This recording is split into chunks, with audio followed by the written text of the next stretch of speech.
Hey friends, got 10 minutes? That's all you need to make your bathroom look fresh and spotless.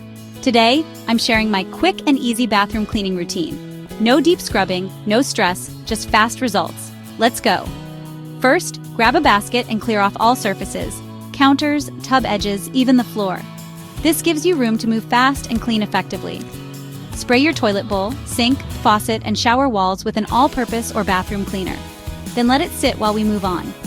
Use a microfiber cloth to wipe the mirror for a streak-free shine, then quickly clean off the sink and countertop.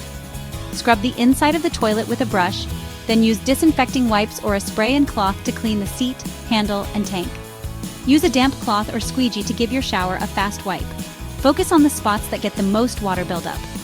Place everything back, neatly. Fold your towels, straighten the soap, and toss or refill any empty containers. Finish off with a quick vacuum or sweep if needed, light a candle or spritz some air freshener, and you're done. Boom! A sparkling bathroom in just 10 minutes. If you found this helpful, give it a thumbs up, subscribe for more quick cleaning tips, and let me know what you want to see next. See you soon! Thanks for watching!